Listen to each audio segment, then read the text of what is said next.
Vous ne verrez cette vidéo que si vous sentez chaque jour que votre âme n'a jamais appartenu à ce monde. Ce n'est pas du drame, ce n'est pas une faiblesse. C'est cette sensation silencieuse de vivre au mauvais endroit, au mauvais moment, parmi des personnes qui parlent une langue que vous comprenez, mais que vous ne ressentez pas. Vous vous réveillez fatigué sans savoir pourquoi. Vous faites des efforts, vous vous adaptez, vous essayez d'être normal, mais quelque chose en vous ne rentre jamais à la maison. Et ça fait mal. Ça fait mal parce que personne ne vous l'a expliqué. On vous a fait croire que le problème, c'était vous, qu'il manquait de l'effort, de la foi, une méthode, de la lumière. La révélation exposée par Blavatsky, et pour laquelle elle fut attaquée, est simple et cruelle. La souffrance naît lorsque l'âme est forcée de s'identifier à un monde qui n'est pas le sien. En théosophie, ce n'est ni une punition, ni une erreur, c'est un exil. L'âme vient de plans plus subtils, plus vivants, et en descendant vers la matière dense, elle subit un choc. Ce choc engendre fatigue, sentiment d'étrangeté, tristesse sans cause apparente. Voilà pourquoi vous ne vous êtes jamais intégré. Voilà pourquoi vous avez toujours senti que quelque chose ne va pas, même lorsque tout semblait aller bien. Cela explique votre douleur, non pas parce que vous êtes brisé, mais parce que vous êtes hors de votre place. Et vous l'avez toujours su, votre âme s'en souvient. Elle s'est simplement tue pour vous permettre de survivre ici. Écrivez dans les commentaires, maintenant, mon âme se souvient. Il n'est plus possible de faire semblant. Ce que personne ne vous a dit, c'est que cet inconfort ne demande pas à être guéri, mais à être entendu. Blavatsky a clairement affirmé que la matière est un voile, maya, illusion, et que la plus grande erreur consiste à confondre le personnage avec l'essence. Vous avez tenté de vous ajuster, d'améliorer le personnage, mais l'âme ne veut pas d'ajustement. Elle veut le retour, elle veut se souvenir, elle veut revenir à ce qui est réel. C'est pour cela que cette vidéo vous est parvenue aujourd'hui, à cet instant précis. Ce n'est pas un hasard. Votre âme n'accepte plus l'anesthésie spirituelle. Elle sent que quelque chose a été caché. Et cela l'a été. La vérité sur votre origine n'a pas été effacée. Elle a été étouffée, car une âme qui se souvient ne se soumet pas. Et si vous sentez que vous vous êtes déjà éveillé, mais que vous souffrez encore, ce n'est pas une contradiction, c'est le signe que l'éveil n'est pas terminé.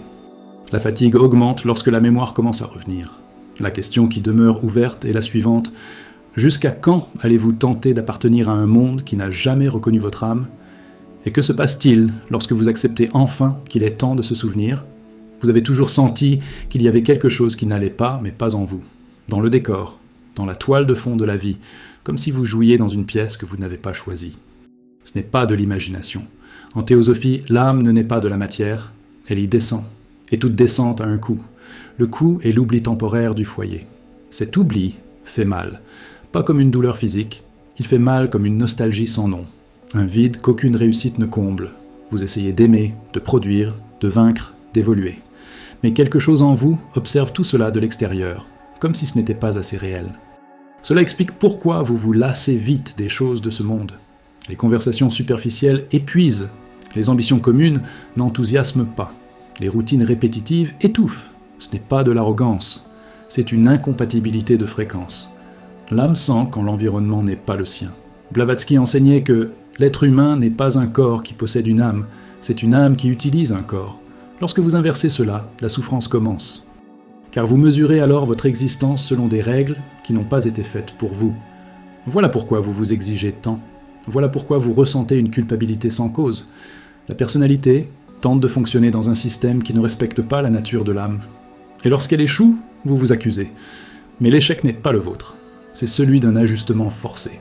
C'est maintenant. Votre âme n'attendra plus. Elle a déjà essayé de s'adapter. Elle a déjà essayé de se taire. Elle a déjà essayé d'oublier. La fatigue que vous ressentez est le signal final. L'avertissement intérieur que continuer à faire semblant coûtera trop cher.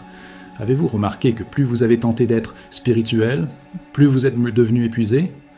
Parce qu'on a confondu l'éveil avec la performance, la lumière avec l'obligation. Blavatsky a averti, la spiritualité n'est pas un maquillage de la matière, c'est le souvenir de l'origine. Lorsque l'âme commence à se souvenir, elle devient inconfortable, elle questionne tout, rejette les mensonges doux, perd patience avec les chemins tout faits, cela fait peur, et c'est pourquoi beaucoup préfèrent se rendormir. Mais vous n'y êtes pas parvenu. Quelque chose en vous a déjà franchi le point de non-retour, vous le sentez.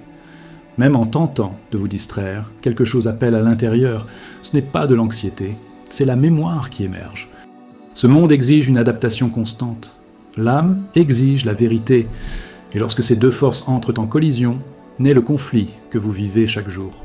Ce n'est pas une dépression ordinaire, c'est un exil spirituel. Vous ne détestez pas la vie. Vous détestez la sensation de vivre de travers, de gaspiller quelque chose de précieux sans savoir comment l'utiliser, de porter une mission invisible que personne ne valide. Cela explique pourquoi vous avez toujours cherché, dès très tôt. Des livres, des pratiques, des idées. Vous ne cherchiez pas l'évolution, vous cherchiez la maison, vous cherchiez quelque chose qui dise « Tu n'es pas fou, tu te souviens parce que tu viens d'un autre endroit ».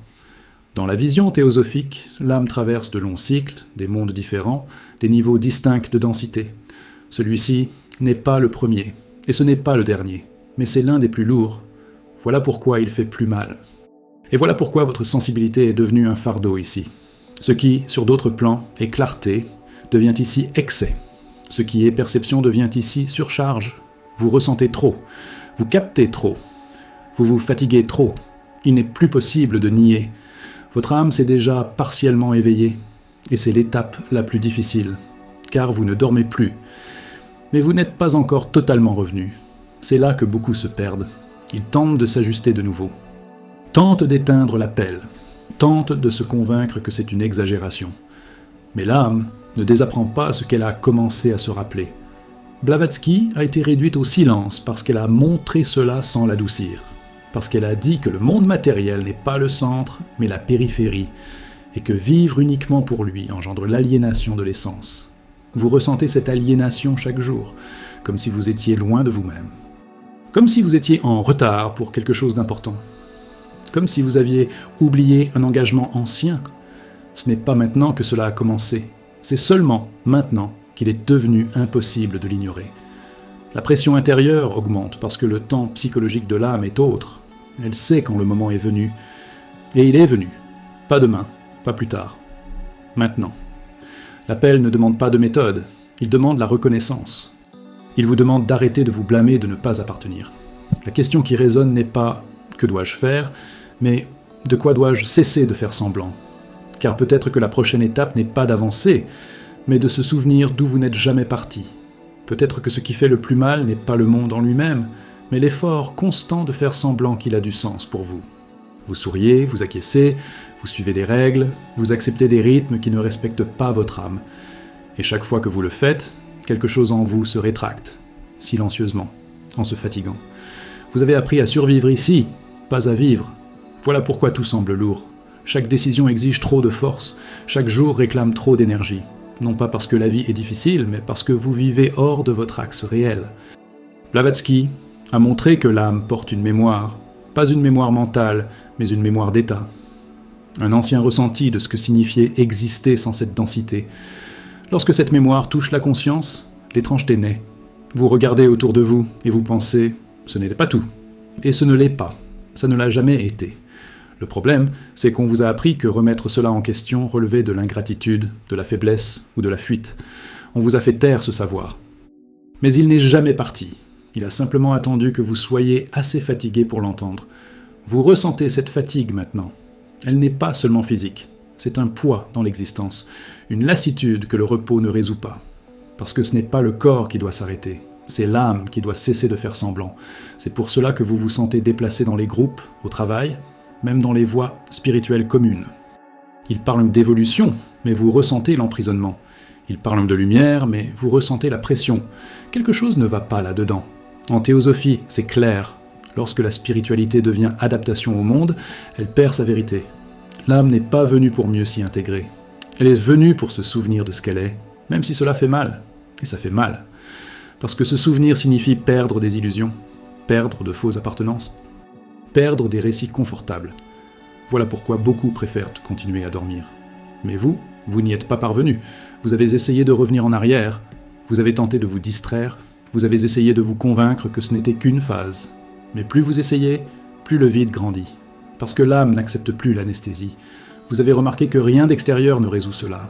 Ni l'amour, ni le succès, ni la reconnaissance, tout passe vite, tout perd sa saveur. Ce n'est pas de l'ingratitude. C'est le signe que votre âme ne se nourrit plus d'ici. Blavatsky appelait cela le conflit entre le moi inférieur et le principe spirituel. En termes simples, le personnage veut la sécurité, l'âme veut la vérité. Et lorsque la vérité appelle, la sécurité commence à s'effondrer. C'est à ce point que la peur apparaît. Peur de tout perdre, peur de n'appartenir à aucun lieu, peur de découvrir que vous avez toujours été seul. Mais ce que personne ne vous a dit, c'est que cette peur garde la porte. Car derrière elle se trouve quelque chose que vous reconnaissez, pas comme une idée, mais comme une sensation. Une familiarité étrange, un « je l'ai toujours su ». Vous ressentez cela lorsque vous restez en silence, quand tout se tait pendant quelques secondes, quand le monde disparaît et qu'il ne reste que vous. À ces moments-là, quelque chose s'aligne, et vous vous souvenez, même sans mots. Ce souvenir n'est pas doux. Il démonte. Il questionne d'anciens choix. Il vous fait voir où vous vous êtes trahi pour entrer dans le moule, où vous vous êtes diminué pour être accepté, où vous vous êtes perdu pour survivre. Et cela explique votre colère silencieuse. Ce n'est pas une colère contre le monde. C'est la colère de vous être abandonné tant de fois, d'avoir oublié qui vous êtes pour continuer ici. Ça ne peut plus continuer. Votre âme a déjà prévenu. L'agitation ne cessera pas, l'inconfort ne disparaîtra pas. Non pas parce que quelque chose ne va pas, mais parce que quelque chose s'éveille.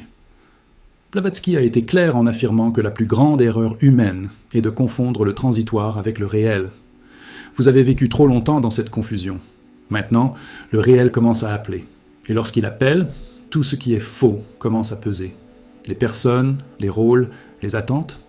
Vous avez envie de disparaître, de partir, de retourner vers quelque chose que vous ne savez pas expliquer. Ce n'est pas une fuite, c'est la mémoire. C'est l'âme qui tente de se réaligner avec son origine. Non pas pour abandonner le monde, mais pour ne pas s'y perdre. La question qui commence à émerger n'est plus « quel chemin suivre ?», mais « qu'est-ce qui, en moi, n'a jamais appartenu ici ?» Et si vous êtes honnête, la réponse est déjà en train de se former, car votre âme ne cherche rien de nouveau. Elle essaie de revenir à ce qu'elle a toujours été, et à partir de là, tout change. Mais avant de changer, cela doit être vu. Vous ressentez cela maintenant, en écoutant. Et vous savez que ce n'est pas une coïncidence. Alors la question qui demeure ouverte, pulsante, est la suivante. Que se passe-t-il lorsque vous cessez de lutter contre ce non-appartenance et commencez à l'écouter réellement? Écouter ce non-appartenance change tout, parce qu'il ne demande pas de correction, il demande l'acceptation. Au moment même où vous cessez d'essayer de vous intégrer, quelque chose en vous se détend pour la première fois. Comme si l'âme disait « Enfin, tu m'as entendu ?» Vous réalisez alors que vous avez passé toute votre vie à tenter de devenir quelqu'un que ce monde pourrait comprendre.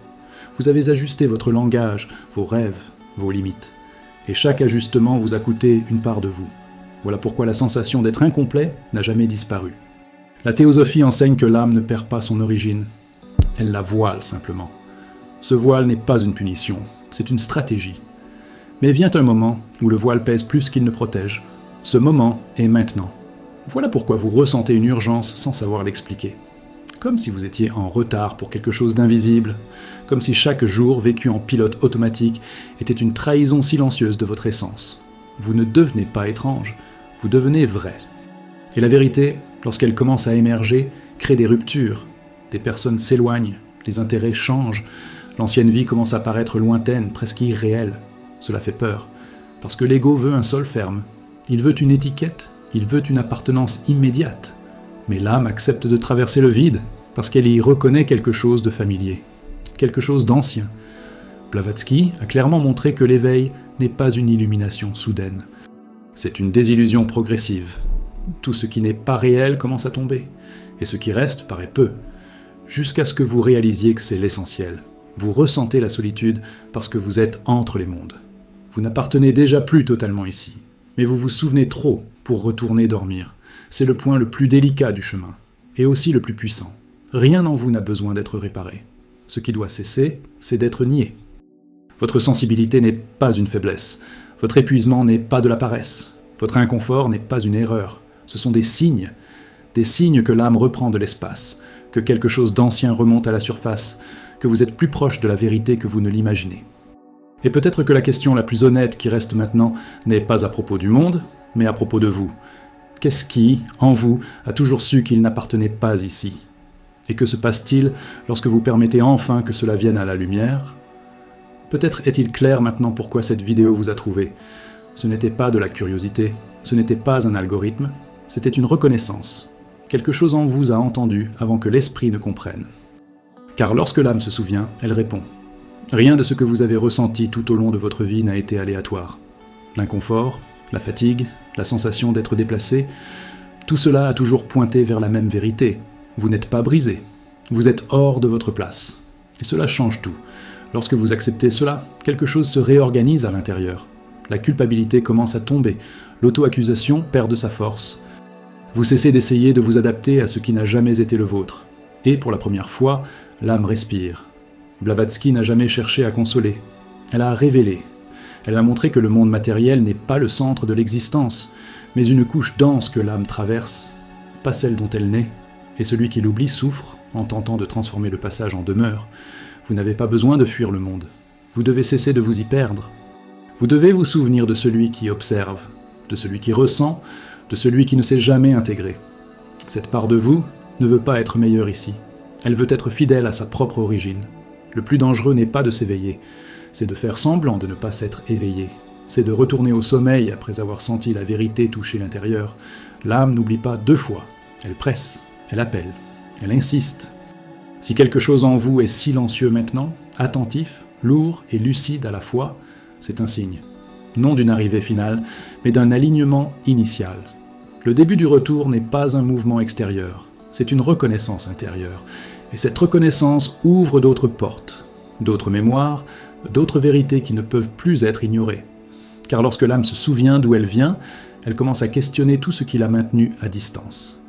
La question qui demeure ouverte, et qui ne peut plus être évitée, n'est pas de savoir si vous appartenez à ce monde, mais ce qui se passe lorsque vous décidez de vivre sans nier ce qui n'a jamais appartenu.